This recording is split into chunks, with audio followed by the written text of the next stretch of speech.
Chavakkad Manathala government higher secondary സ്കൂളിനോടുള്ള അവഗണനയ്ക്കെതിരെ പ്രതിഷേധം ശക്തമാകുന്നു. UDF ചാവക്കാട് മണ്ഡലം കമ്മിറ്റി നഗരസഭയ്ക്ക് മുന്നിൽ ധർണ സംഘടിപ്പിച്ചു. സ്ഥലപരിമിതി കൊണ്ട് ബുദ്ധിമുട്ടുന്ന സ്കൂളിൽ അടിസ്ഥാന സൗകര്യങ്ങൾ ഇല്ലെന്ന വാർത്ത ന്യൂസ് മലയാളമാണ് പുറത്തു കൊണ്ടുവന്നത്. ചാവക്കാട്ടെ തീരദേശവാസികളുടെയും സാധാരണക്കാരുടെയും കുട്ടികൾ പഠിക്കുന്ന സ്കൂളിന്റെ വികസന വിഷയങ്ങൾ രാഷ്ട്രീയ പ്രശ്നമായി മാറിയതോടെയാണ് പ്രതിഷേധം ശക്തമാകുന്നത്. സ്വകാര്യ സ്കൂളുകൾക്ക് വേണ്ടി സർക്കാർ വിദ്യാലയത്തെ അവഗണിക്കുകയാണെന്നും സ്കൂളിന്റെ നിർമ്മാണ പദ്ധതികൾ പൂർത്തീകരിക്കാതിരിക്കുന്നതിന് പിന്നിൽ CPIM-ന് പ്രത്യേക താൽപര്യമുണ്ടെന്നുമായിരുന്നു ആരോപണം. ഇക്കാര്യങ്ങൾ ഉയർത്തി കോൺഗ്രസ് പ്രതിഷേധം ആരംഭിച്ചതിന് പിന്നാലെയാണ് വിഷയം UDF-ഉം ഏറ്റെടുത്ത് സമരം ശക്തമാക്കുന്നത്.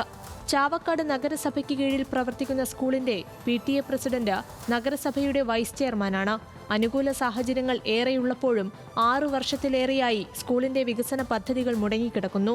ഈ സാഹചര്യങ്ങളിൽ മാറ്റമുണ്ടായില്ലെങ്കിൽ തുടർ പ്രക്ഷോഭങ്ങൾ ശക്തമാക്കുമെന്നും UDF നേതാക്കൾ പറഞ്ഞു. ചാവക്കാട് MLA ഓഫീസിനും നഗരസഭാ ഓഫീസിനും മുന്നിൽ നടന്ന പ്രതിഷേധം KPCC മുന്നംഗം CA ഗോപപ്രതാപൻ ഉദ്ഘാടനം ചെയ്തു. നഗരസഭാ പ്രതിപക്ഷ നേതാവ് KV സത്താർ അധ്യക്ഷത വഹിച്ചു. ന്യൂസ് മലയാളം, തൃശൂർ.